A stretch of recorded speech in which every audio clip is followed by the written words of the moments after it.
Hello and welcome back to another episode of Indistinct Chatter. I'm Aliza, and today we are going to get into some pretty creepy conspiracy theories. You'll want to start making an I'm sorry card for your weird cousin wearing his tinfoil hat because, spoiler alert, these conspiracies are not just theories. He was right.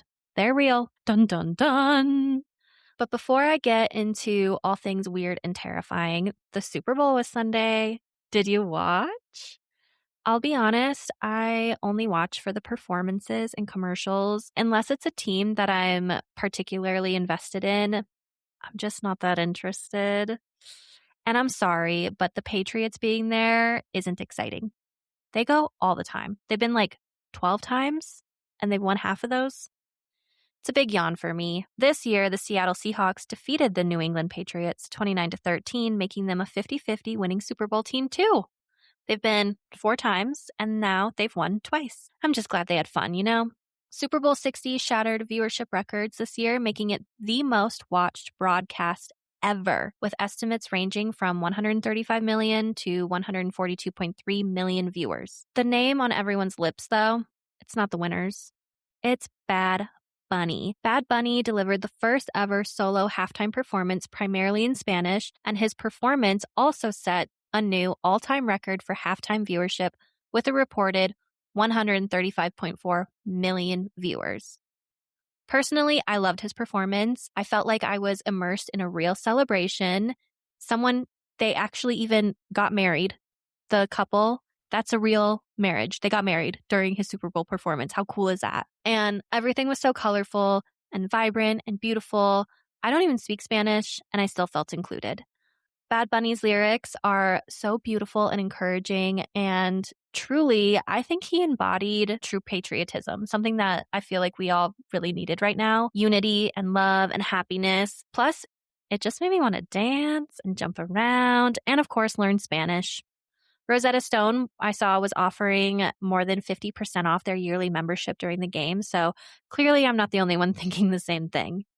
I took a year of Spanish in high school, and I even went to Spanish camp, but I think I've only retained a few sentences and maybe a handful of words, so I'm going to be starting from scratch. But I think learning other languages is such a beautiful skill, and it only brings people closer together. Plus, Spanish and English are both rooted in Latin, so really they're kind of like language cousins, no?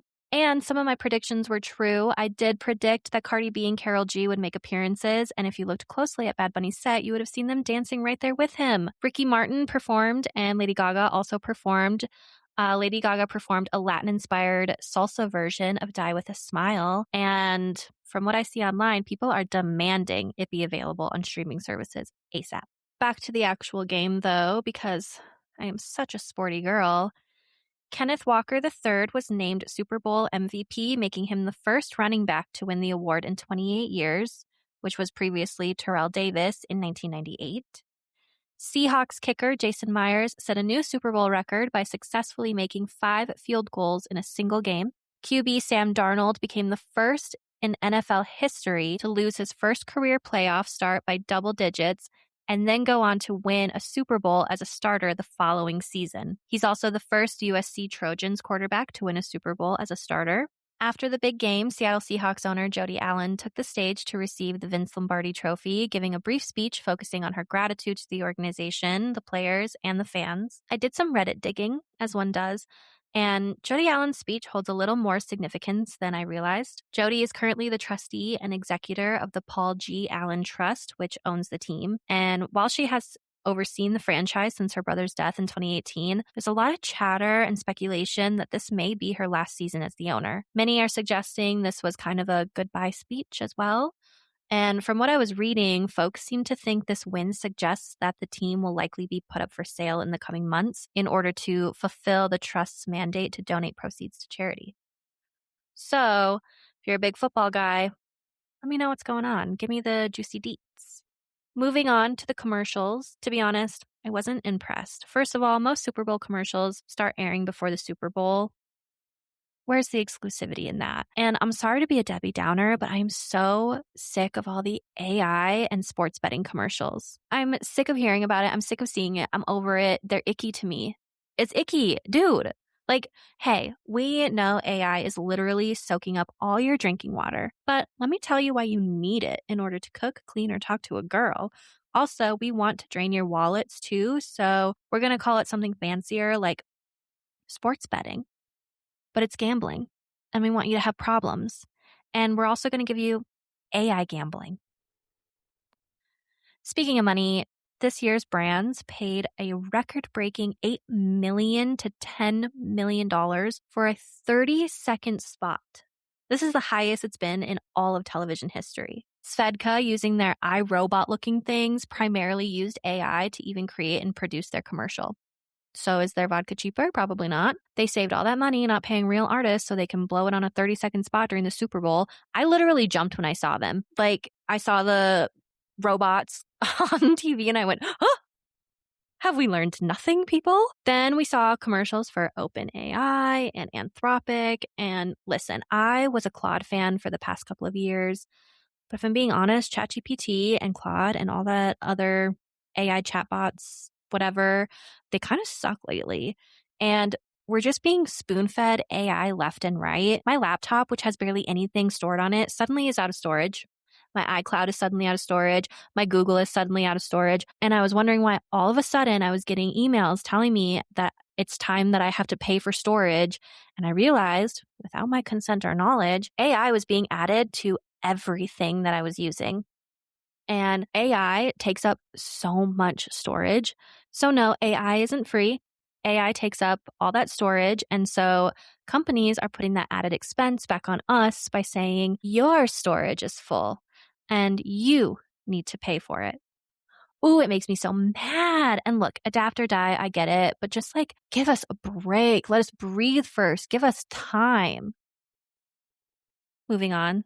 The colas are at war. Coke's polar bears have been stolen by Pepsi. Sorry, Coke. And along with directing the Pepsi commercial, Taika Waititi also directed the Lay's commercial, which featured a father passing on the potato farm to his daughter. He also directed the Xfinity Jurassic Park commercial. And if you're unfamiliar with Taika Waititi, you're probably not. He directed the season 1 finale of The Mandalorian, a few episodes for What We Do in the Shadows, the US version of The In-Betweeners, Flight of the Conchords, and a bunch more. He's also the co-creator of one of my favorite and underrated shows, Reservation Dogs, as well as Time Bandits and Wellington Paranormal. And we'll get more of his work in upcoming projects like Last Look, Very Young Frankenstein. He's currently working on an untitled Star Wars movie and Judge Dredd, just to name a few. Also, if you liked What We Do in the Shadows, there's a sequel coming called We Are Wolves. And I always look forward to Budweiser's ads. They're always funny or they hit you right in the feels. And this year, to celebrate their 250th anniversary, Budweiser featured some real American icons. The Clydesdale and a freaking bald eagle. I loved it. It was so cute. I mean, it kind of was giving AI vibes, which I didn't love, but the Backstreet Boys had a full-on karaoke commercial for Coinbase, and you bet your ass I was singing along. They also had their T-Mobile commercial, and then Dunkin' had a Goodwill Dunkin' parody commercial of all things 90s icons. All in all, good commercials. Good, not great. None of them really stuck, I felt. And that's all I've got on Super Bowl 60. So let me know your favorite commercials. Maybe tell me about your thoughts on the game itself. It kind of dragged on. Let me know what you thought of the halftime performance, all that fun jazz. Now, let's get down to business. I'm going to instill some knowledge that is spooky ooky and honestly disturbing at times. That's my warning for you. Do you remember my Montauk episode? We learned that although the Montauk Project itself is just a conspiracy theory, I briefly mentioned MKUltra and how the fact that that turned out to be real is what made Montauk seem like it could be real. Do you remember now? So yeah, turns out MKUltra wasn't the only conspiracy theory that ended up being true. And when I say conspiracy theory, I don't mean aliens built the pyramids or the moon landing was fake or the earth is flat. I mean things that were actively denied, mocked, ridiculed, all that shit until the government, yes, our own government, came out of the woodwork and said, hey guys, yeah, so about that. We did that. So let's get into some conspiracy, not so much theories, shall we? And as insane as they're going to sound, please keep in mind they are real, okay? I'm going to sound insane, but they are real. And I feel like it should go without saying, but that should alarm you. And honestly, I'm not going to get into the whole deep nitty gritty per se. I'm not a true crime podcast, but if you do decide you want me to do a deeper dive, let me know. Although extremely disturbing, this is quite fascinating, and I am more than happy to give you the creepy crawlies if you want. First up, MKUltra. MKUltra was a real CIA program that began in the early 1950s during the height of the Cold War. Remember, this was peak paranoia times. And two things can be true because calling it a CIA program makes it sound a lot nicer than it actually was. MKUltra was an illegal human experimentation program designed and carried out by the CIA. The official goal was to study mind control, interrogation techniques, and behavioral manipulation. Maybe that sounds like one of your exes, huh? The US was terrified that the Soviets or China or North Korea had already figured this stuff out, and instead of asking, hey, is that true? Or should we be doing this? The CIA basically said, shit, son, sounds cool. How fast can we get this started? And what makes MKUltra so disturbing isn't just what they were trying to do, it's who they did it to and how little consent mattered or was even provided. The program involved administering drugs, most famously LSD, to people who did not consent and often didn't even know it was happening. This included civilians, prisoners, psychiatric patients, and even some unwitting CIA employees. Some people were dosed repeatedly, some were monitored through one-way mirrors, and like I said, many had absolutely no idea they were part of an experiment at all. And they knew they were in the wrong because in the 1970s, CIA Director Richard Helms ordered many MKUltra records to be destroyed, which means we still don't know the full scope of what happened. Chilling, right? MKUltra only came to light in the mid-1970s when the U.S. government started investigating itself, specifically through the Church Committee, which was a Senate committee that investigated abuses by the CIA, NSA, FBI, and even the IRS, as well as President Gerald Ford's Commission on CIA Activities within the United States, also known as the Rockefeller Commission. So this wasn't exposed by tabloids or a group of tinfoil hat wearers. It was exposed by sworn testimony, surviving documents, and official investigations. In 1977, a Freedom of Information Act request uncovered around 20,000 additional documents related to MKUltra, and that discovery led to Senate hearings and eventually more declassified information being released in 2001. Now, MKUltra didn't just come out of nowhere. During World War II, Nazi scientists conducted unthinkable, horrific human experiments in concentration camps, including attempts to develop a so-called truth serum using drugs like barbiturates and hallucinogens such as mescaline. After the war, instead of completely abandoning this line of research, the US, along with some other countries, became interested in whether chemical interrogation or mind control was even possible. And that curiosity was amplified by Operation Paperclip, which was a secret program that brought over 1,600 German scientists to work for the US government, including some Nazis who had been involved in chemical and biological warfare research. And before MKUltra officially existed, there were already earlier US interrogation programs testing drugs on humans. In 1947, the Navy launched Project Chatter. Then in 1950, the CIA followed up with Project Bluebird, which was later renamed Project Artichoke. It's interesting names. These programs experimented with substances like LSD, mescaline, and morphine, often on unknowing subjects, and even explored whether a person could be manipulated into committing violent acts against their will. MKUltra just kind of became this catch-all thing that pulled all of those other projects together. In 1953, the CIA formally launched MKUltra, aiming to develop mind-controlling drugs and techniques for use against perceived enemies during the Cold War, and potentially against detainees and foreign leaders. MKUltra officially ended in the early 1970s. Accountability was minimal, most victims never received justice, and because so many records were destroyed, we will never fully know how many lives were actually affected. And what's even spookier about this is that MKUltra wasn't just like a one-time, oopsies, we were really gross and bad type of thing. It was just the beginning. And that leads us to the next conspiracy theory that turned out not to be just a theory. COINTELPRO stands for Counterintelligence Program, and it was an FBI operation that ran from 1956 to 1971. It was said to be designed to, quote, protect national security, but in reality, it was a coordinated effort to surveil, infiltrate, discredit, and destroy political organizations within the United States. And I am not talking about foreign spies or terrorists here.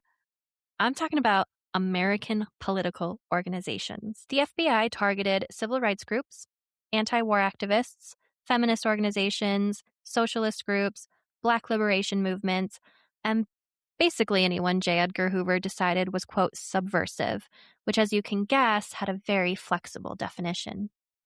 For years, the existence of COINTELPRO was denied. If you suggested the government was spying on civil rights leaders or intentionally trying to dismantle activist movements, you were labeled paranoid, anti-American, or dramatic. Sound familiar? What COINTELPRO actually did was deeply invasive.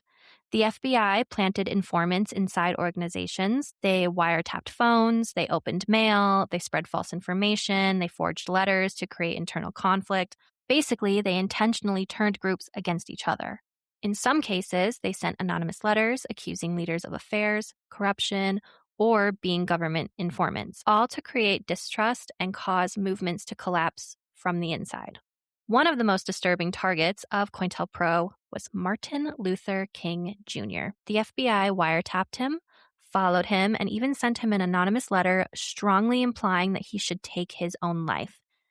And yes, that actually happened. Remember, this is not just a theory. This has been proven to be real with documents to show for it. The goal wasn't just surveillance, it was neutralization. And keep that in mind when you see the Ring commercials trying to pull at your heartstrings, okay? It's a Trojan horse. Ring, Amazon, whoever, they don't care about your lost dog. That's not why they're doing it. The FBI explicitly stated that they wanted to prevent the rise of what they called a messiah who could unify and inspire Black Americans. That language is directly from their own documents, by the way. And it's not like COINTELPRO was exposed because the FBI suddenly grew a conscience. No. In 1971, a group of activists broke into an FBI office in Media, Pennsylvania, stole classified files, and mailed them to journalists. Those documents proved everything people had been saying for years. And once again, the government was forced to come out and say, yeah, that was real. Sorry. In the aftermath, congressional investigations confirmed the program and COINTELPRO was officially shut down. The FBI claimed reforms were made, oversight was promised, but very few people were held accountable. You'll notice a pattern here with that. And what makes COINTELPRO especially important in this conversation is that it shows how the word conspiracy can be used as a weapon. The same government that was secretly sabotaging civil rights groups was also telling the public that anyone who suspected it was crazy. COINTELPRO didn't target criminals. It targeted movements. It targeted ideas. It targeted dissent. And just like MKUltra, it wasn't uncovered by guesswork or internal sleuths. It was uncovered through documents, investigations, and reluctant admissions. Now, moving on, I want to give you a little heads up because the next set of conspiracies I have for you do deal with medical abuse and human experimentation. I won't get into the details, but it's important to note that these weren't framed as experiments or control programs at the time. They were framed as healthcare, help, science. And that's what makes them so evil and dark, in my opinion. For decades, there were rumors, especially in marginalized communities, that the U.S. government had experimented on its own citizens without consent, that doctors couldn't always be trusted, that hospitals weren't always safe. But those fears were always dismissed as paranoia. Only it wasn't paranoia. One of the most well-known examples is the Tuskegee syphilis study. From 1932 to 1972, the U.S. Public Health Service studied hundreds of Black men in Alabama who had syphilis. The men were told they were receiving treatment for, quote, bad blood, only in reality, they were not being treated at all. Even after penicillin became the standard effective cure for syphilis in the 40s, it was deliberately withheld. The purpose of the study was to observe what untreated syphilis would do to the human body, and that observation came at the cost of lives. Men died, wives were infected, children were born with congenital syphilis, and this went on for 40 years. For 40 years, the government denied any wrongdoing. The Tuskegee study only ended after a whistleblower went to the press in 1972. Public outrage followed, and investigations confirmed all of it, and in 1997, 65 years after it began, President Bill Clinton formally apologized on behalf of the United States. Again, not a theory. This is a documented fact. But Tuskegee wasn't the only case, friends. No. Back to the Cold War, the U.S. government also conducted radiation experiments on its own citizens. Hospital patients, pregnant women, children, prisoners, and people with disabilities were exposed to radioactive substances without informed consent. Some people were told that they were receiving vitamins, while others just weren't told anything at all. And the purpose? To study the effects of radiation exposure, knowledge that was considered valuable for nuclear weapons development and national defense. These experiments were, of course, denied for years until investigations in the 90s confirmed that they did actually occur. Once again, apologies came long after the damage was done and little accountability was taken. Then there's the forced sterilization of it all. For much of the 20th century, the U.S. government supported eugenics programs that resulted in the forced sterilization of tens of thousands of people. Native American women, incarcerated women, disabled people, poor women, and disproportionately Black women were sterilized without consent or under coercion. Eugenics, if you're unfamiliar, is the unethical belief and practice aimed at improving the genetic quality of a human population by promoting the reproduction of people with desired traits and reducing that of individuals deemed as inferior. And I'm sure you can put it together on who was determining who had desirable traits and who was deemed inferior. Some people were told the procedure was reversible, some were told it was necessary for their health, and some, once again, weren't told anything at all. These programs were justified as, quote, public health and social improvement. Sure, Jan. And when people spoke up, when communities warned each other, they were told they were exaggerating, that it couldn't possibly be true. Until records surfaced, lawsuits happened, and the government finally acknowledged it. And what connects all of these isn't just abuse, it's power. The power to decide whose bodies mattered, who deserved consent, and the power to lie and to be believed. And once again, these weren't exposed because people suddenly trusted the government more or got a conscience. They were exposed because people asked questions, leaked information, went to the press, and refused to be quiet. Another set of conspiracies that turned out to be horrifyingly real. I hope you're still with me and not bugging out too much. I'm not trying to make you paranoid, but I do want you to really think about blind trust. I'm hoping that sharing this information, which is all public and maybe you already knew about it, but I'm hoping that it, makes you question things a little bit more. Blind trust can be very dangerous when given to people with a lot of power and influence. So with that, I bring you Operation Mockingbird. And this is one of those things that forces us to ask the scary questions. It asks us to question our reality sometimes. Like, what if the information we're getting isn't neutral? What if the information we're getting isn't unbiased? What if the information we're getting is staged? Operation Mockingbird was a CIA program that began in the late 40s and continued for decades. Its purpose was to influence and manipulate the media, both foreign and domestic, in ways that benefited U.S. intelligence interests. That's right, the media. The idea was simple. If you can control the narrative, you don't have to control the people directly. For years, claims that the CIA worked with journalists were brushed off as paranoia. The media is free, right? That kind of thing only happens in authoritarian countries. Definitely not here, not in my country. Except it did. Through Operation Mockingbird, the CIA recruited journalists, editors, publishers, and media executives to help shape coverage. Some knowingly cooperated, some were paid, some were pressured, some honestly may not have even realized they were part of a larger operation.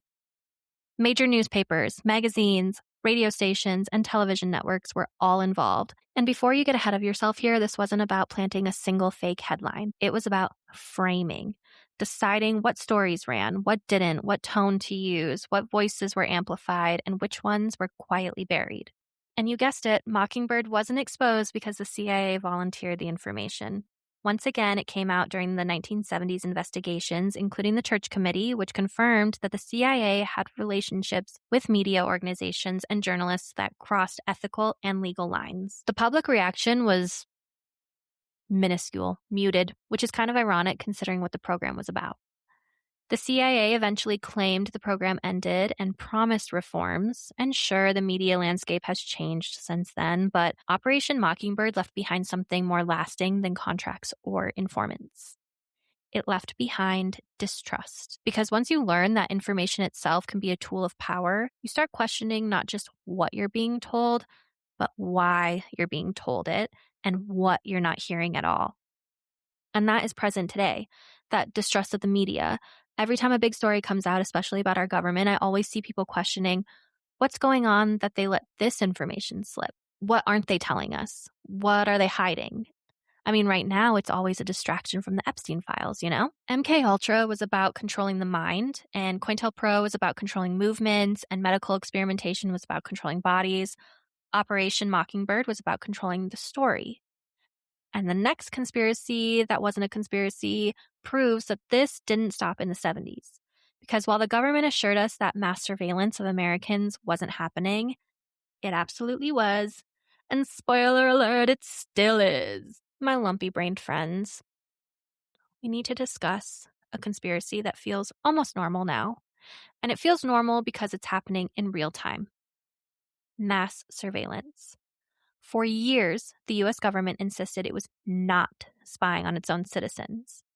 That kind of thing only happened in authoritarian countries, right? If you thought otherwise, you were paranoid. You were overreacting. You were told, if you're not doing anything wrong, you have nothing to worry about.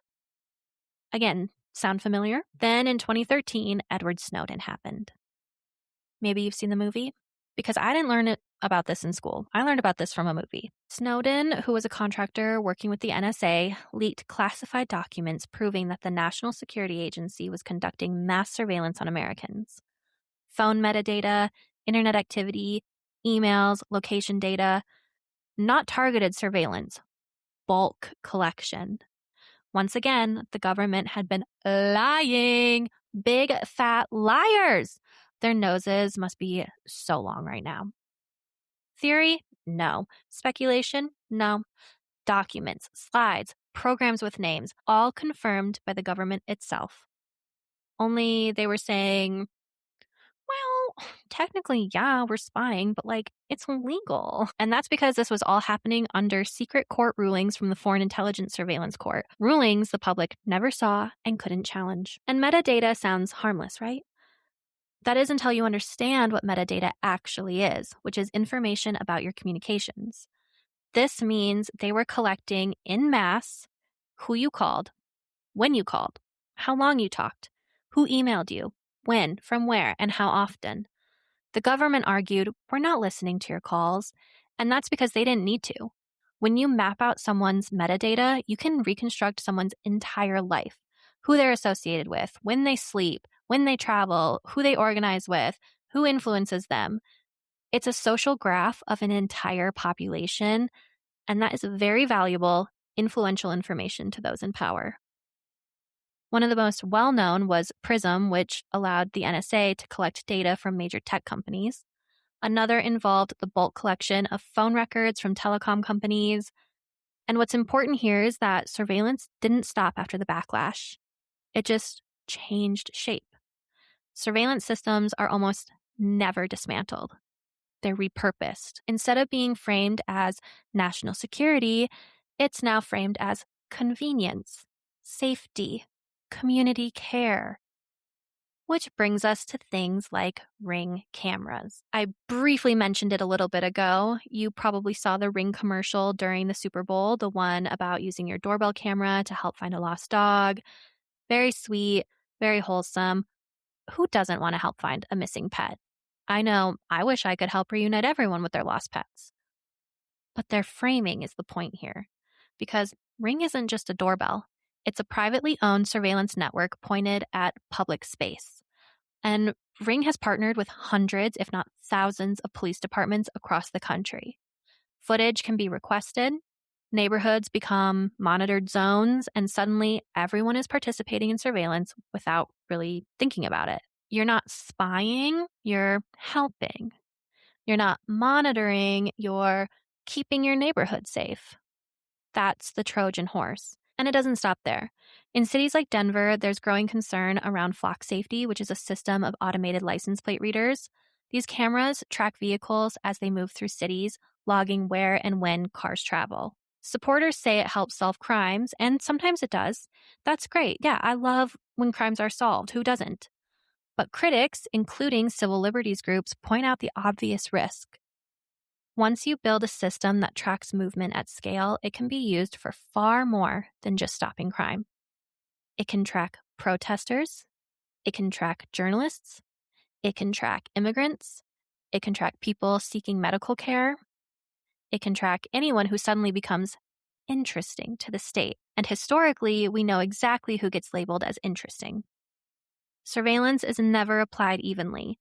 It disproportionately targets marginalized communities, activists, poor neighborhoods, and people who already live under heavier policing. It always has. COINTELPRO proved that. The war on drugs proved that. Stop and frisk proved that. Mass surveillance doesn't create safety, it redistributes risk. And the most dangerous part is how invisible it becomes. There's no knock on your door, no warrant you'll ever see, no moment when you're even told you're being watched. It's all framed as optional, helpful, modern. And when surveillance becomes ambient, when it's just, that's just how things are, all accountability vanishes.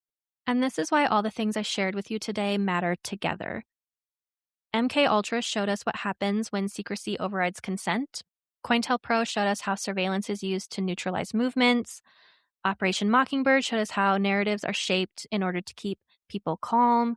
And mass surveillance shows us that infrastructure for abuse doesn't have to look scary to be dangerous. It just has to feel normal. And the lesson from every single, quote, conspiracy theory that turned out to be real is that the question isn't, is the government capable of doing this? It's what incentives exist and who benefits. Because history tells us that once the tools are built, they get used, and usually not on the people who built them. And this idea that it couldn't possibly be that bad comes up every time. People say, our leaders would never do something like that. Powerful, respected people wouldn't be involved in something so horrible. And yet, every time documents are unsealed, every time records are unredacted, we find out the truth was worse than what people were comfortable imagining. Not because everyone is evil, but because power protects itself. Maybe just keep that in your back pocket, because we're seeing this right now with the Epstein case. Not speculation, court documents, unsealed records, names being discussed in public filings. And a lot of the public reaction isn't even surprise, it's disbelief. That many powerful people, that high up, that involved. I mean, honestly, I have caught myself having the same reaction sometimes, but history tells us that proximity to power doesn't make people more moral. It makes them more protected. One of the hardest things for people to accept is that systems can hide cruelty in plain sight, sometimes for decades. Not because no one knew, but because knowing didn't matter until the paperwork surfaced. And when it does, the reaction is always the same. There's no way it was that widespread. Until it was. That's why skepticism isn't paranoia. It's pattern recognition. Remember, our brains like to find patterns. So that's all I have for you today, folks.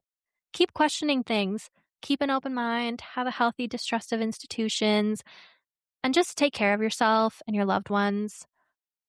It's scary for sure, but don't get too lost in the sauce. Like, yeah, anything is possible, but keep in mind what the Satanic Panic did and what attention it took away from other important, real things. This is more of a cautionary tale to remind you that what we're told isn't always true.